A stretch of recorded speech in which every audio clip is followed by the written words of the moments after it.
Hey guys, welcome back to Weekly Reads, where I talk about the books that I'm reading currently and that I've read in the past week. So, in the past week, I only completed one book, the book being Smoke Gets in Your Eyes and Other Stories from the Cemetery by Caitlin Doughty, which is an amazing book. I ended up giving this 5 stars.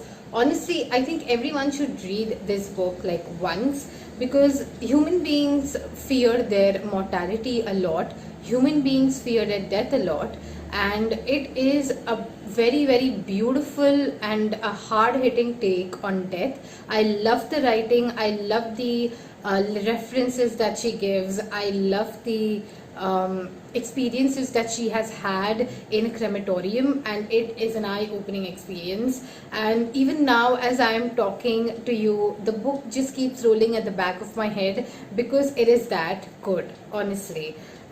Just one small thing that I do want to share, from the book is she talks about how children are taught not to think about death. For example, she gives an example of a Disney movie where apparently, as per the original German tale, the protagonist or the main female lead, she dies.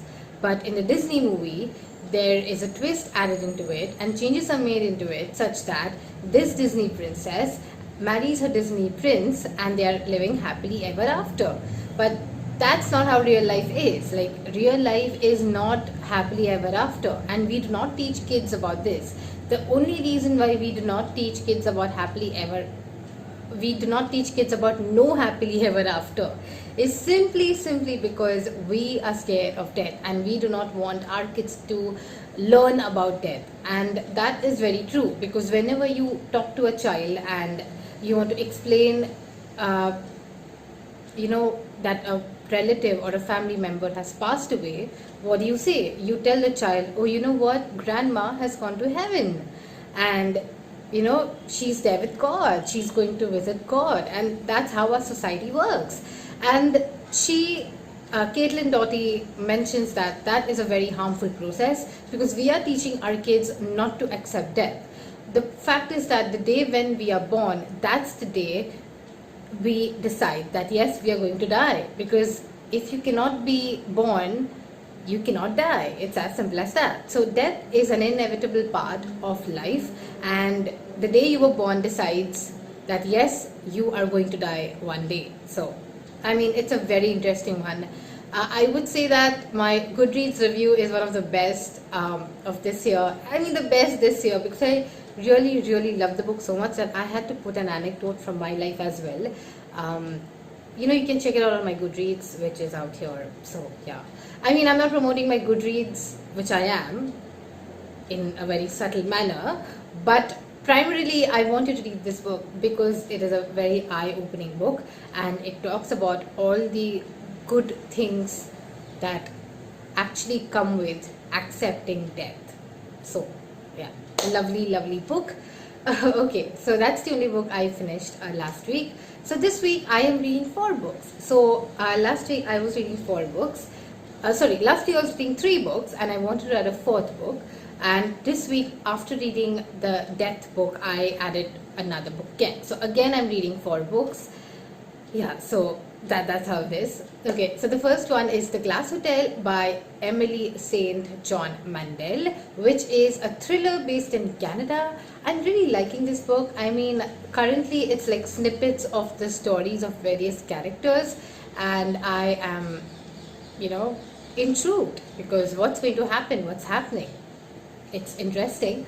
The next book is The Forest of Enchantments by Chitra Banerjee Divakaruni, which is the retelling of Ramayana. I like it so far. Like, I am at the place where we have the Sita Swayamvar,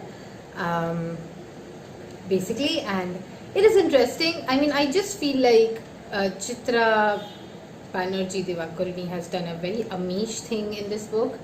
And I am just wondering, I mean, I know I've read Palace of Illusions and I liked it because it was her own style. But in this one, I felt like she did something that Amish would do with his mythological fantasy series. So it's interesting, but let me see where it goes. I hope it does not end up being a 3-star or a 2-star, in all honesty.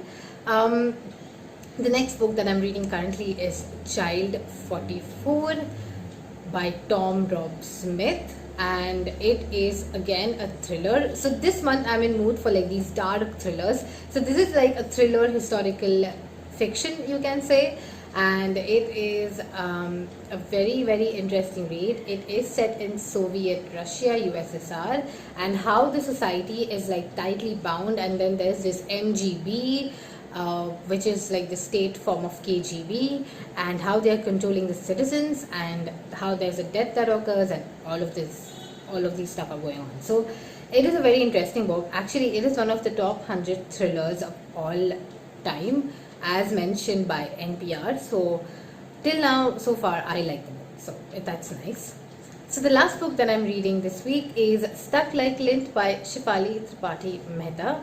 I had mentioned this in my previous, I think my mid-year book freak out tag. I had mentioned it there because I wanted to read it. But now that I am done with like a book like Death, I want to take something that's light but not so light. I mean, I always have these kind of instincts which tell me, okay, you know what, it's time that you take a light book so that death doesn't get off your mind and you still keep thinking about death in some or the other format. So yeah, that's why I'm reading this one. It is actually like a mystery fiction, and the writing is okay. I'm not okay, but I think the main driving point of the plot is the plot itself.